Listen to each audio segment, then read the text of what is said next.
দমদম থেকে বসে আছি, কোনো ট্রেন নেই। 4:04 বনগা লোকালে উঠলাম।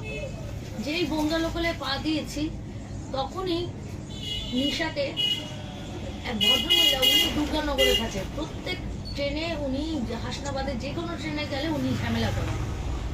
তা তুমি কি সেটা আগে দেখেছো?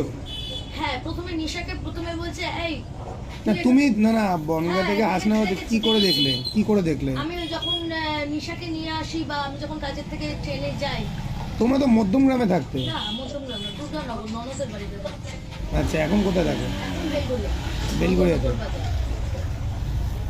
এই 8 মাস হয়েছে আমরা নন্দনগরে যাচ্ছি। এইবার নিশা কদিন যখন পড়তে আসতাম, আমার শরীরটা যখন ম্যালেরিয়া হয়েছিল, আমার শরীরটা খারাপ হলে আমি কাজেও যেতাম না, নিশাকেও নিয়ে আসতে পারতাম না। সুপ্রাতি জানে এটা। এইবার নিশাকে নিয়ে যেতাম, ক্যান্টনমেন্টে আসতাম আমার পিসির বাড়িতে বা আমার কাকিমার বাড়িতে। নিশাকে যখন নিয়ে আসতাম তখন ওই ভদ্রমহিলাকে দেখতাম। কি আমার ননদের বাড়ি গেলেও আমি ওই ভদ্রমহিলাকে দেখতাম, বাড়ি ব্যবহার করতো। মানে একটা ওই ভদ্রমহিলার কথা বলো না, সেদিনকে কি হয়েছে ঘটনা বলো।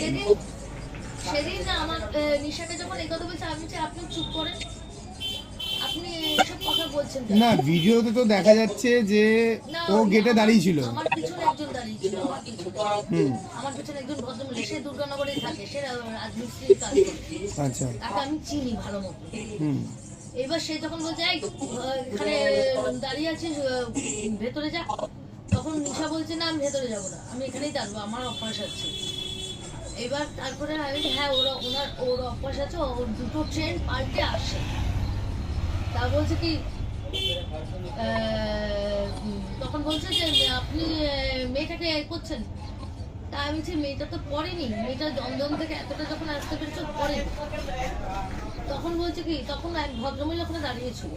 ভদ্রমহিলা সেদিনকে তোমাদের সাথে স্টেশনে কি